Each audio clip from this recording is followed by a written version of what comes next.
The increasing clashes between Armenian and Azerbaijani forces have left locals, as we saw there, running for shelter, and many abroad confused over the reasons behind this flare-up of violence. Nagorno-Karabakh is a breakaway region. It has been for decades, so why now? What do those involved actually want, and where might things go from here? Well, to get to one perspective, we can speak to the Director of the International Security Studies at the Royal United Services Institute, Mr. Neil Melvin. And Mr. Melvin, thanks for your time. Firstly, Nagorno-Karabakh, it broke away in the 1990s. It has been run ever since by a breakaway group of ethnic Armenians inside what is internationally recognised as Azerbaijan. This latest flare-up, each side blaming the other for sparking a new conflict, how do you see it? Why the increase in tension there now? Where do you think it's coming from? Good morning.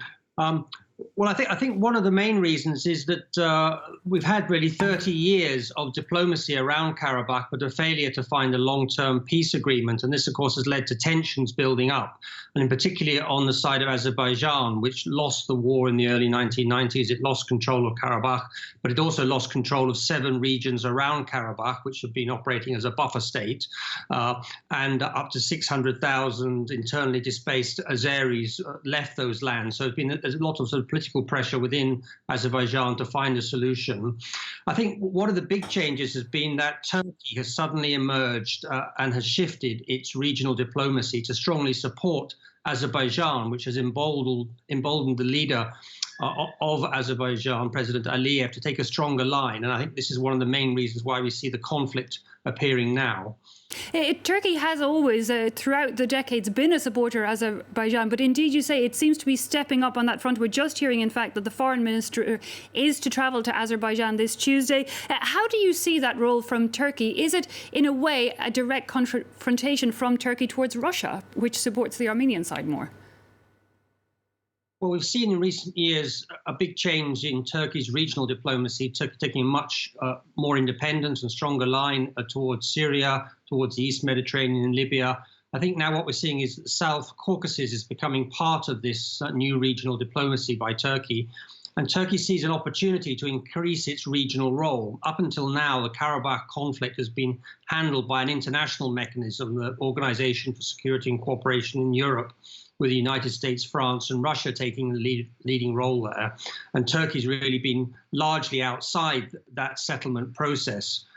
What I think has changed now is Turkey sees an opportunity to use the Karabakh conflict to actually increase its regional influence and perhaps become part of a longer-term settlement. So we would see Russia and Turkey really being the major regional powers that would be shaping the politics of the South Caucasus.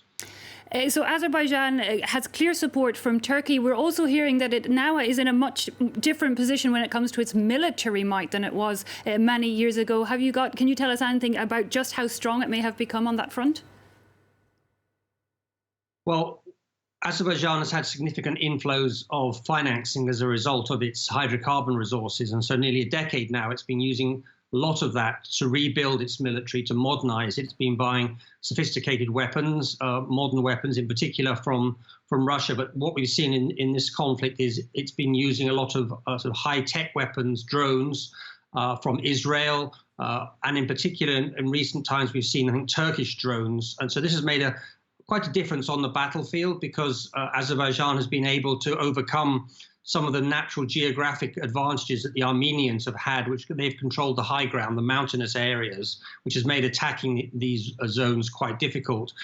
So I think we now may be at a critical moment in the conflict in which we've had nearly 10 days of continuous fighting. Azerbaijan has clearly made some progress on the ground using these new weapons. And there may be a chance for diplomacy now to come in, which is why I think we see the foreign minister of Turkey visiting Azerbaijan. This is a play, I think, by Turkey to take this leading role in a potential ceasefire settlement. Interesting. And tell me, where does Armenia stand in all of this? Because Nagorno-Karabakh is run by ethnic Armenians, but it's not part of Armenia, nor do I believe does it want to be. It's operated, I would say, in a semi-independent way. It's not formally part of Armenia, but of course there are very close links, particularly on the military side. And the new president of Armenia in recent years has even indicated that he may support a sort of formal joining of Nagorno-Karabakh to Armenia as one of the steps. Particularly, there's an escalation. But up to now, they have operated independently, and there is a strong local identity in Nagorno-Karabakh, which is has made negotiations that much more complicated, because it's not simply a question of Armenia and Azerbaijan reaching an agreement, but Karabakh does have its own interests and has claimed that it should be part of such a settlement.